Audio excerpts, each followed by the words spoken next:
My name is Laurie Hensberger. I was diagnosed with colon cancer stage 3 in 2004 at the age of 28, and it's been 6 years since diagnosis. I had the surgery and they had removed my large intestine and a portion of my small intestine, but had noticed that there were lymph nodes around that were infected. So basically when my surgery was over, I was told you're going to have to do chemotherapy, 6 months of chemotherapy, you know. So pretty aggressive, he said, because it's spread, it's metastasizing. We need to get rid of all of it. It's interesting, there's actually more side effects from the chemo than there is from the cancer. People don't realize that the chemo, it's a poison. You're basically poisoning yourself. And it's poisoning your bad cells and your good cells. So getting out of it with no side effects is highly unlikely. As young adult cancer survivors, we all talk about the chemo brain too. Like, just our memory is not where it used to be, the short-term memory. It just, like, I have lists of lists of lists because if I don't write it down right away, I forget it. Whereas, and even as a 34-year-old, it's like, I'm not supposed to be having issues like that until I'm like, 70 or 80 years old, when, that's something that happens at that age. It's not something you expect to happen right now.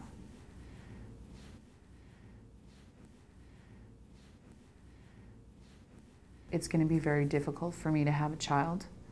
It's not impossible, but it's going to be extremely difficult. And then they're like, the good thing is once it actually happens, smooth sailing, it's just, but yeah. So all of those, I find that with being a young adult, trying to juggle all those things is just, like, as a young child, it's, mom and dad, you have mom and dad to do it there for you.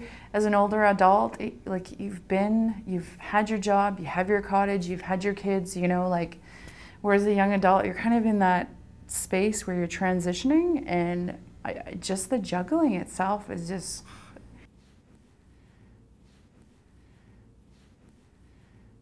I had just accepted my first teaching position ever, and as a teacher, once you get your foot in the door, it's not something you can really say no to. So I completed my surgery, I went home, and about a week later, I started teaching kindergarten full-time.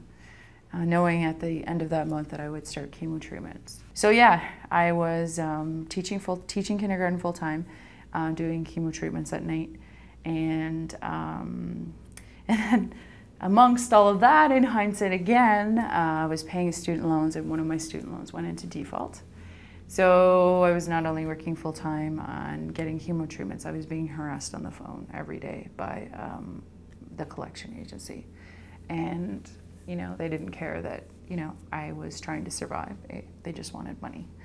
So dealing with all those things, and then, losing my hair and side effects and things like that, just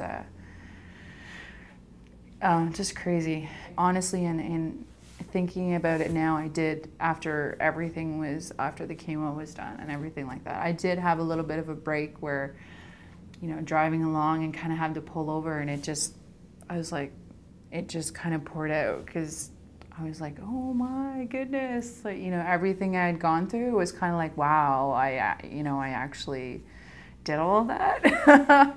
I think I didn't really have the chance to, because I was working and I needed money, and then it was chemo, and then, all of that stuff. I don't really think I had the chance to really digest everything, which is interesting because I don't have a digestive system at this point.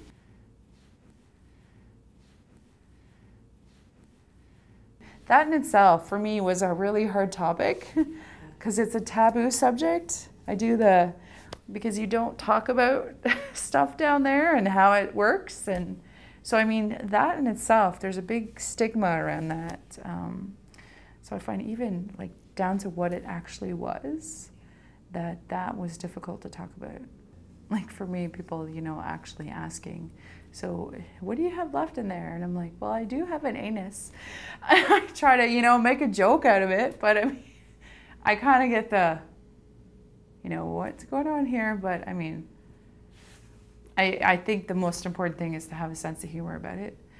I think people sometimes don't understand the sense of humor part, but I think a sense of humor is what really gets us through things.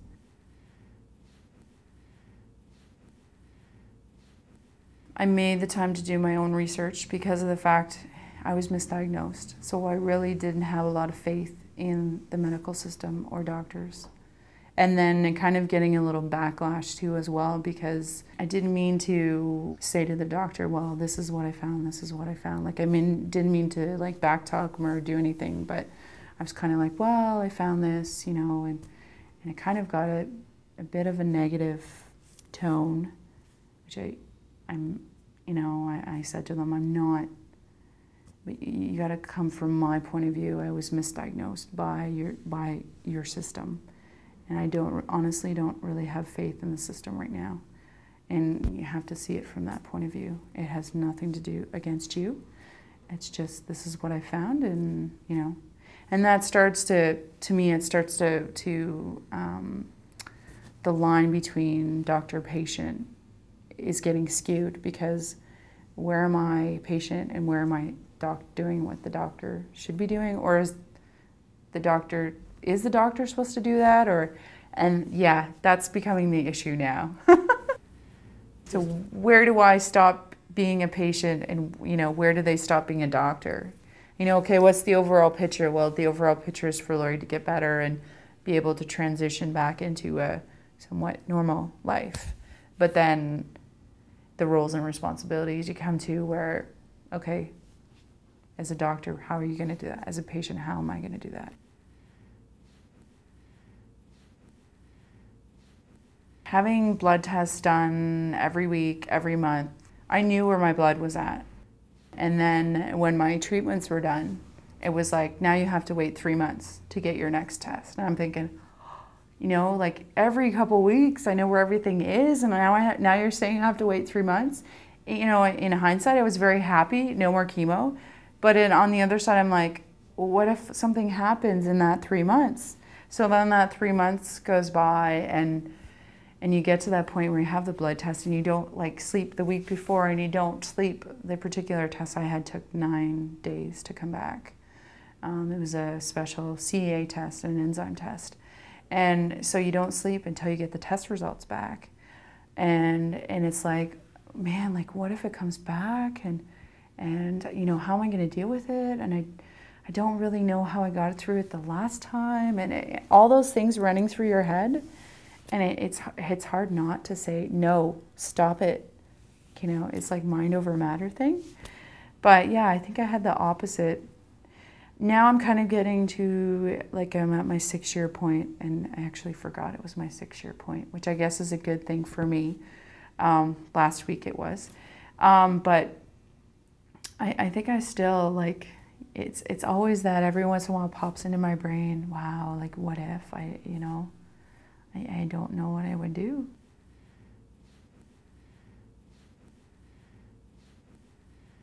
Being normal, like what is that for me now, right now? Because before I was diagnosed to now, I'm a completely different person, inside and out. So like literally, so I mean, just trying to get back into a somewhat normal life, and then having to deal with these things cropping up about, you know, having trouble having children and with my ankle, and it's tiresome. And I know for my partner, you know, he doesn't say it, he's very supportive and everything, but it's tiresome for him as well, because, you know, he's been through the whole process. It's tiresome for him to see me to be put through more